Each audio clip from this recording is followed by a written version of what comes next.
Greetings, sunshines and sunnies. It is I, Queen Scarlet Pimp Sunkiss, coming at y'all right quick, right fast, maybe, with a relaxed review for the Real Housewives of Atlanta season 14 episode 13. All right, so we start off with the montage of everybody getting prepared and getting their mindset to go to Jamaica, which is the trip being hosted by Sanya for her iFit opportunity. We over here with Candy and Todd is talking about how he stopped drinking, and then we get some little change from She by Never, and her talking about they ain't conservative. They also ain't up and running as of yet. So quite frankly, I ain't trying to hear it.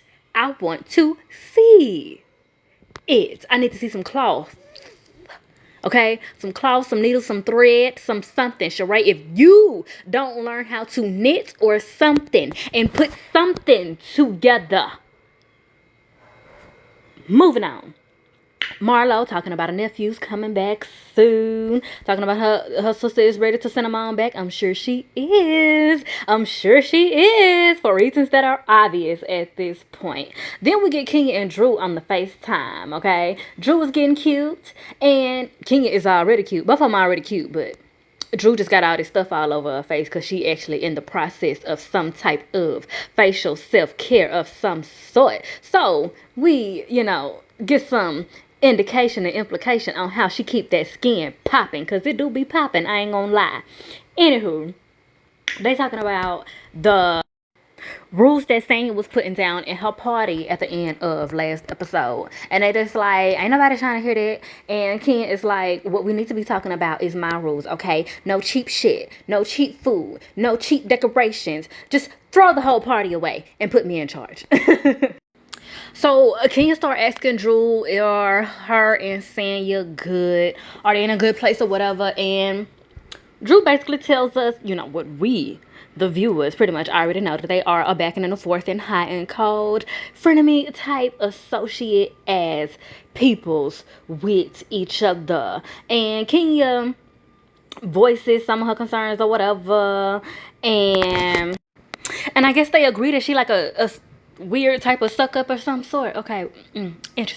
And Kenya lets us and Drew know that her cousin is not able to come on the trip. That was going to be her +1, but now her cousin is unable to come. And she says she has not told Sanya yet. She is only telling Drew before they go. And I'm feeling like this is a little problematic because it's easy as you said that to Drew. You could have also said that to Sanya. And Kenya also feels the need to let us know that she doesn't need a +1 and a man doesn't make her and all of this and that. And I'm just like, are you trying to convince us or are you trying to convince yourself? Because like I said, her reaction to that exchange you were saying your last episode was completely unnecessary, and it really did bring out that you do have some insecurities concerning not only your situation but also people making jokes and things of that nature about your men problems or whatever will have you hit you more than you like to let on, which is understandable because the world impresses nonsensical things upon people in general, specifically women in this case, and a lot of it concerns value being determined by your proximity and appeasing and all of that and all that other bullshit from and with a man. And I just feel like everybody, specifically Kenya, because that's who we're talking about, but all women really need to work and speak highly to themselves concerning the fact that you don't have to claim that over your life. That is not something that you have to claim. You don't have to be bothered by that. You can make a decision to be happy with yourself. And also, I had to say this in the comments of shout out to Bonzi Blue, of a post that Bonzi Blue made the other day, and people were putting words in her mouth. Sometimes also we as a collective of women can be so used to receiving a certain type of criticism or receiving blame or receiving shame for any and everything that we end up doing it to ourselves even when that's not going on. And that's honestly what I feel like happened with Kenya and Sanya last episode. Kenya is so used to women throwing it in her face that she don't have a man, or the man that she do got ain't shit, or whatever, what have you, that she somehow, some way, in her own time, but I know in that moment she said that to herself. And if she said it in that moment to herself based off of what Sanya was saying to her, then you can pretty much bet that she says that, like, that's a reoccurring thought in her mind, that she may have less value because she does not have a, or a stable or loving relationship with a man romantically. And like I said, her reaction shows that, like, she was able to laugh it off with Marlo, I guess, because Marlo also doesn't have a man. So it's like, girl, bye. Like, what do I look like being moved by that? And also, I feel like Kenya just don't be wanting to give Marlo the satisfaction. But I guess it hits different for her coming from Sanya, because Sanya is actually married. And while I would say we haven't thoroughly seen any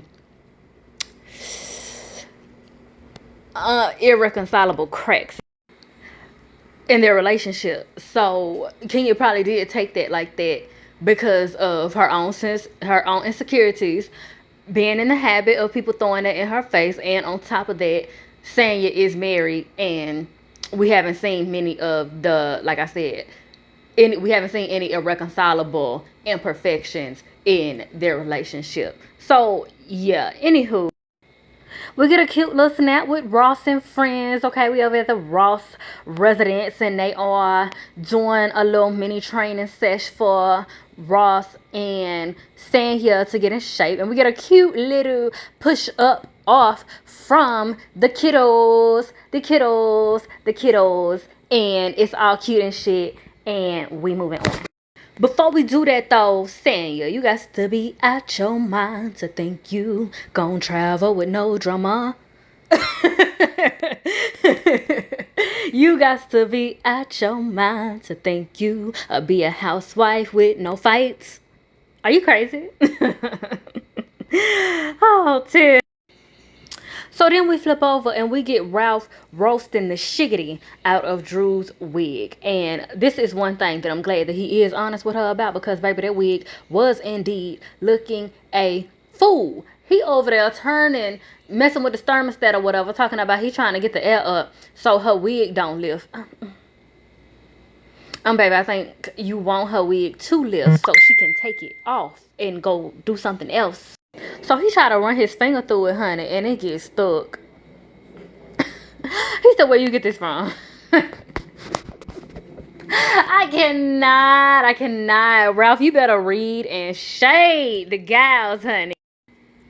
So then we bring in his publisher that is helping him with the publishing and whatnot for his book about step parenting and such. And he and Drew and the publisher have a conversation about some of the things that he has planned for the book. But then again, they don't talk about many of the things that he has planned for the book, because he is not trying to reveal any details to Drew. He wants it to be something that he goes it on his own with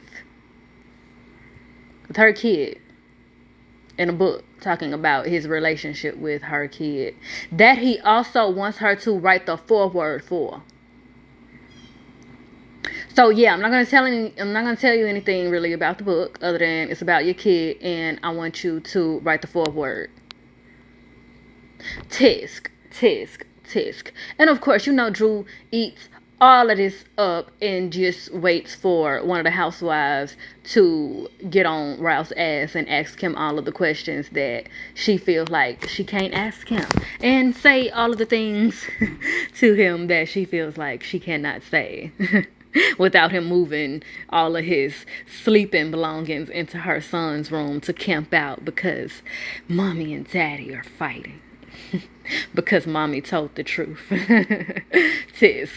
And in this scene, it also came to my attention that Ralph has the inflections and vocal tonal delivery when he speaks of a crooked preacher.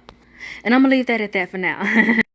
So everybody getting gathered on their respective buses, trolleys, whatever, what have you, and they are getting it on to Jamaica.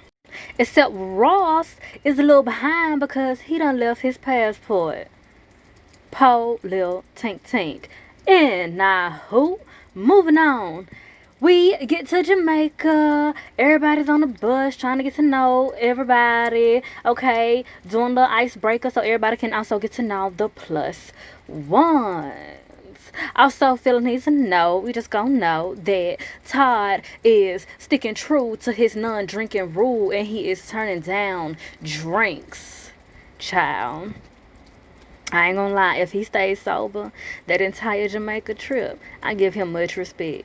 Cause Jamaica be having some wonderful drinks, okay? Whew. And not who. So they like, Kenya, where your guests? Well, saying ex Kenya, where her guests at? And you know, she finally tell her that her cousin wasn't able to come, and saying you ain't really trying to hear that, she ain't trying to believe it and whatnot. And while I do believe while I do believe what Kenya is saying, I also understand why Kenya is at a point where she don't believe it, because Kenya has shown multiple instances of coming off full of shit when it comes to Sanya. Pretty much ever since the Blue Ridge trip, I would say. We're gonna talk about that another time though. Anywho, so Sheree brought Michelle, her friend, and of course Candy brought Todd, and who we missing? Oh, Marlo brought her florist. Marlo brought her florist. And I'm like, because she said something about she could have flowers in her room and all of that. And I'm like, girl, did you bring him to work or did you bring him to vacation? What are you talking about? And Candy make a comment in the confessional talking about Marlo don't want us to see who her sponsors are. And honey, that probably is most certainly the case. And so Sanya talking about how she ain't been there since before the panini, and how she had given all of her medals to her daddy, and they finally arrived to where they are supposed to be staying at, and they all got some cute rooms also. And baby, I said, are we picking up strays? Because on the way to the room, they stop and holler at this young fella named John. I was finna say James, but this young fella named John. And I ain't gonna lie, Sanya is low-key, high-key me in this moment, child, in this moment. Because I ain't gonna lie, I'm a little quick to want to hook my friends up with somebody. If I see somebody cute that might be there, so I'll be like, hey, how you doing? I got a friend. I just love to see the people love each other and be embraced and in bliss of love.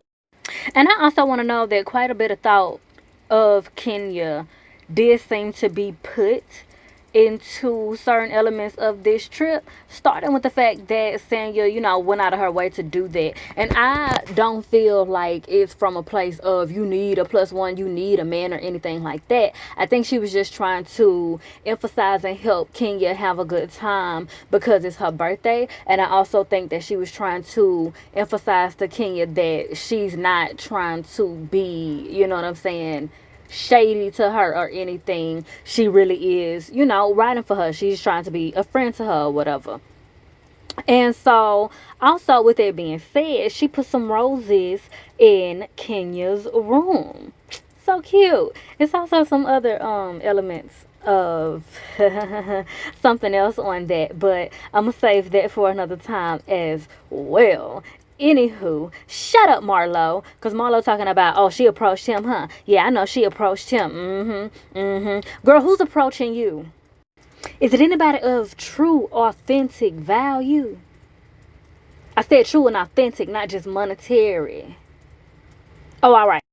Shout out to Bonzi. Well, like I said, the place is gorgeous. Candy talking about she been there, but we ain't gonna talk about it. Why we can't talk about it? So why we can't talk about it? Sheree talking about her shit don't stink. Okay, girl. But it's time to have a little eat. It's time to get a little eat. And they get a little eat. They sitting around quiet and whatnot and saying, okay, so y'all must be enjoying yourselves. Y'all must be enjoying the food. And Candy said, yeah, so go ahead and get to it. And baby, me and Candy was on the same page because I was like, awkward. Saying yeah is very awkward. But she be trying, child. She didn't sign up to be a public speaker in life. She's a runner. She's a track star. But she gonna have to get it together to be a part of this cast. But that food did look good. It's a major step up from the pregame, honey. Okay, so what was she talking about? Oh, she was giving a little, you know what I'm saying, rundown and itinerary for everything that's gonna be planned, and everybody's about to get ready for dinner. So in the process, Ken is texting your boy John, and John slides over to her room, and they have a champagne glass of Red Bull.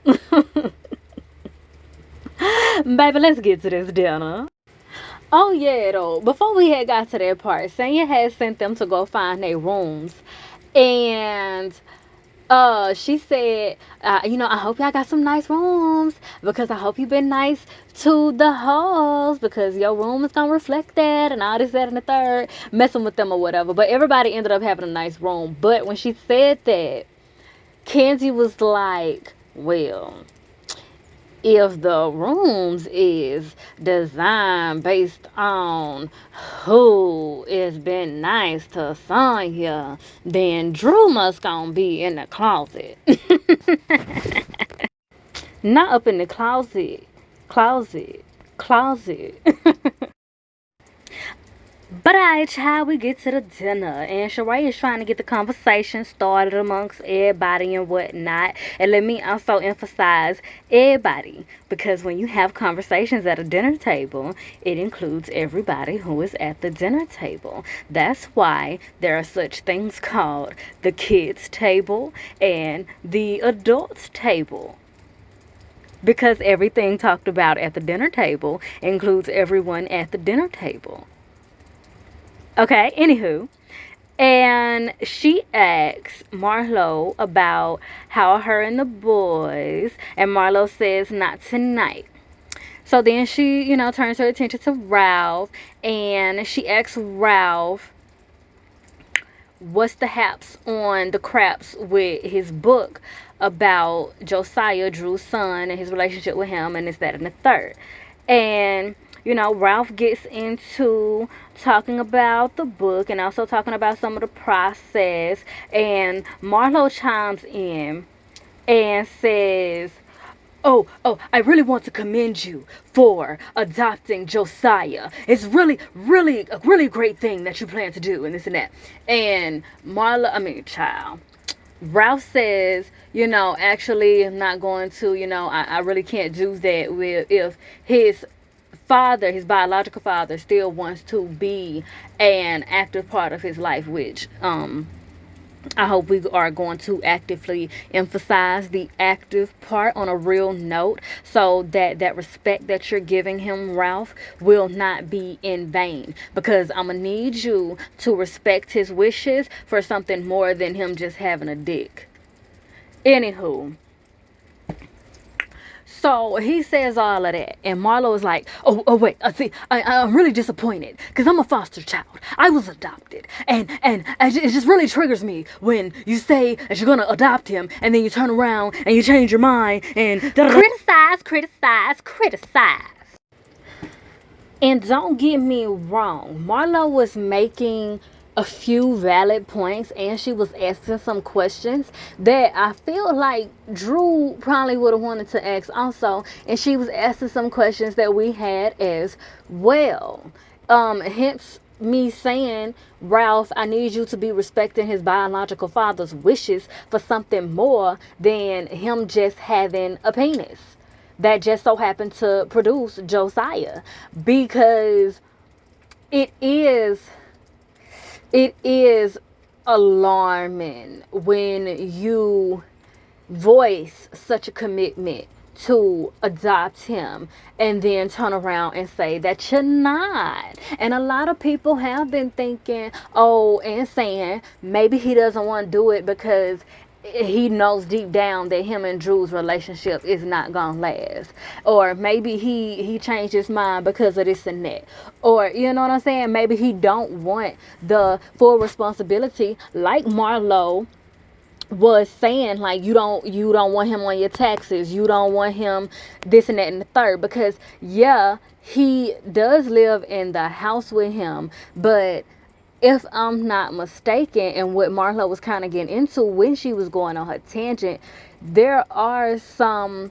paperwork, documentation, legality, governmental type things that are more and that come into play more when you adopt somebody, when you adopt a child. It's different from them just living with you from some time. It's different from you just being a step parent, but now you actually have papers on this person, solidified papers on this person. It does make a difference.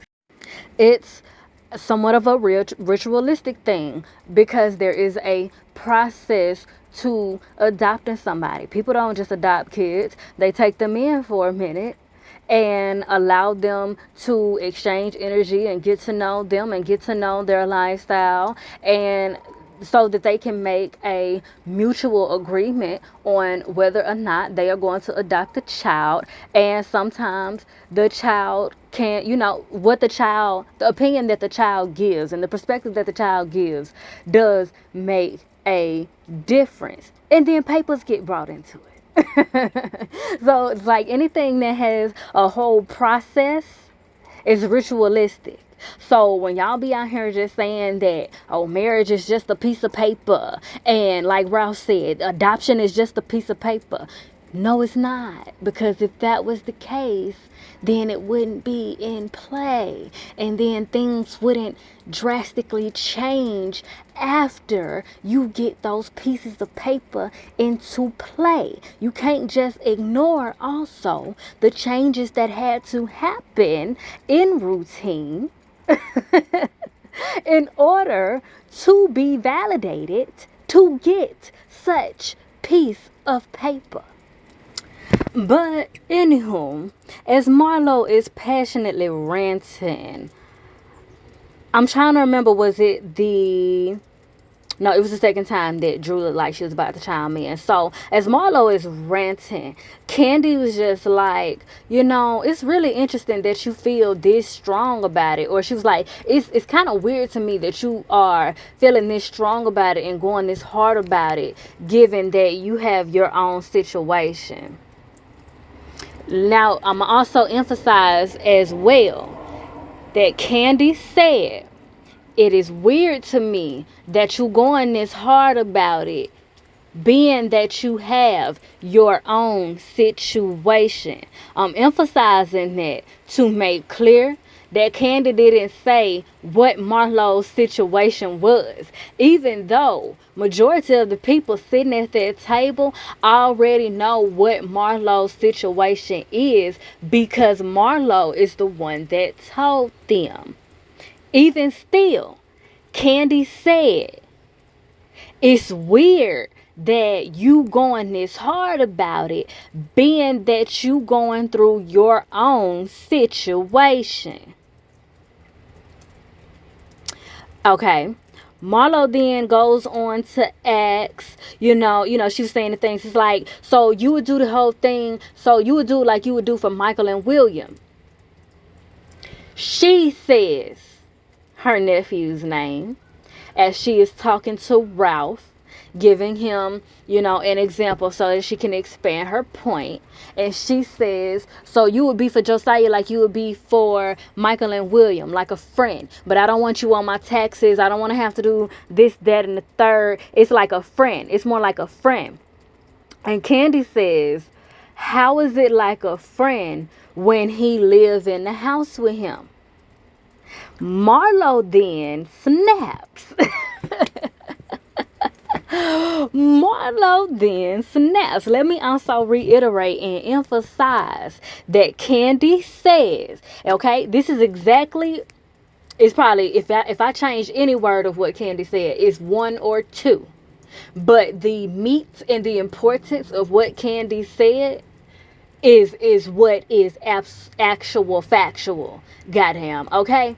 So I'm trying to make it clear that what Marlo responded so drastically to was Candy saying, how is it like a friend when he lives with him? Marlo then says, well, listen, I understand things be weird for you because it's different things for everybody. I was a foster child, and I think it's weird that you married and your mama come before your husband, and you paying for your husband, and all this other this, that bullshit that other people have said, recycled ass reads that have literally no weight and no validity. Because, Marlo, look at you. Look at you proving the point that Candy was making about you being a hypocrite. And she starts saying a whole bunch of nonsensical ass stuff, talking about, trying to work mom shame Candy. Talking about, I don't understand, I don't see how you could be a good mom when you work as much as you do. And Candy is like, you work. Don't everybody got kids here and work? And Kenya is like, yeah, I work all day every day. And everybody else is like, yeah, we work too. So baby, what are you saying? What are you saying? And she, making all these emasculating, if you will, as jokes, talking about, oh, you pay for Todd, you pay for his lifestyle, and you let your mama disrespect him, you choose your mama over him, and all this, that, and the third. And let me say that I don't feel like Candy chooses her mama over Todd.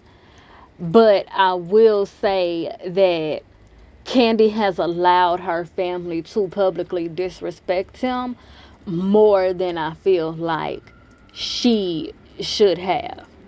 Because you shouldn't let your folks disrespect your significant other. Like, you got to set boundaries. And we know that Candy struggles with setting boundaries. So that's the only place where there is like validity to that, but it's a warped ass statement.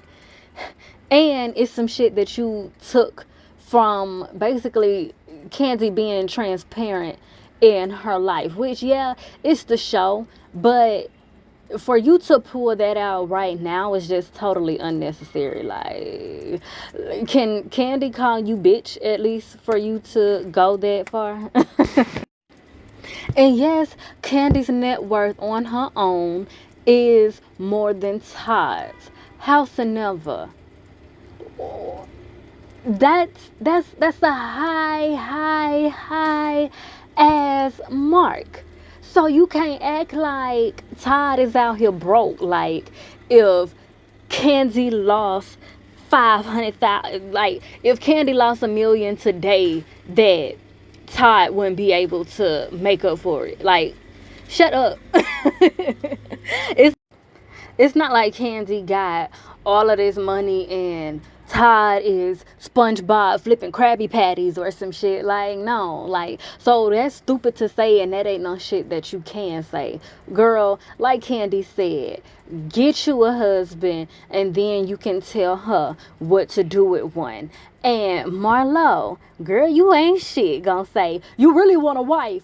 You really want a wife. You really want a wife.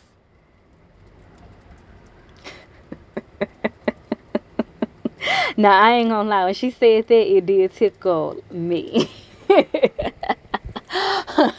But I don't think Candy wants a wife. I think if Candy wanted a wife, she would have her wife.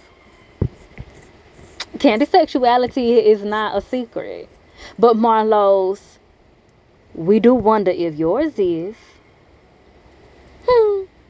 So more extremely nonsensical shit. Marlo starts talking about, oh, Candy, you local. You only known in Georgia and all this other foolishness. And everybody is completely shocked, flabbergasted, in awe. Okay? Distressed and disheveled at the amount of foolishness that just came out of this lady's term used loosely. That just came out of this lady's mouth.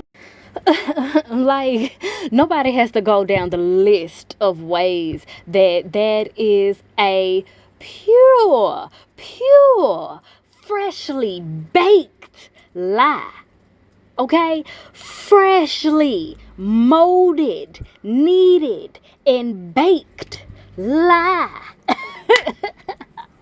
And that's what Todd is in the midst of trying to stress to Candy, as Candy is going back at her with all of her accolades and accomplishments, that you don't have to explain nothing to her. If she ain't got sense enough to Google, if she ain't got sense enough to just know at this point what it's giving and why she even has a leg to stand on and multiple tables to sit at, then darling, what can you do for? And Kenya is gonna say, Marlo, just because you get paid to go around the world and sprinkle baby powder on old ass men, what does that make you? I guess a worldwide hoe. Honey, the reads write themselves, but we absolutely love and need for Kenya to come on through with them. It's the accuracy for me. Marlo, you're dead wrong. You are a dummy, bitch. Just dumb. But I will give Marlo, she don't need no encouragement. No encouragement. But she done made Candy work for her check, honey. At least for this episode. At least for this episode, honey. She made Candy wake up and work for her check. And I'm gonna be mad at her.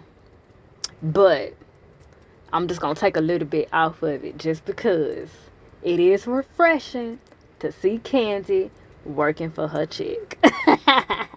And giving us some reads of her own. Bitch, I'm worldwide. Yeah, ma'am, you better be worldwide for something else than sprinkling baby powder. Not baby powder. So Samuel reins the girls in, and it's like, we gotta wrap it up for the night. Oh yeah, y'all, John had done left the room. John said, alright, I'ma head out. I don't even know if he said that much, honey, but we saw him hit the door.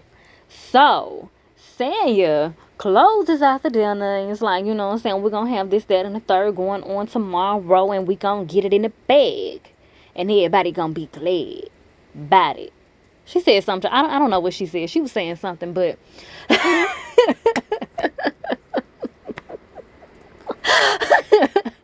I'm sorry, yeah, saying is just so awkward, and she come out of nowhere, and she be talking like she is thinking of the words as she's saying them, kind of like a Keisha Cole song. But whatever it was she said, it was closed out with a little taste of homage from who would have thunk in this moment, huh? Miss Portia. And Candy says, bye lonely to Marlo. And Marlo gonna say, bye in denial. I think bye lonely sounded better, but neither one topped bye Ashy.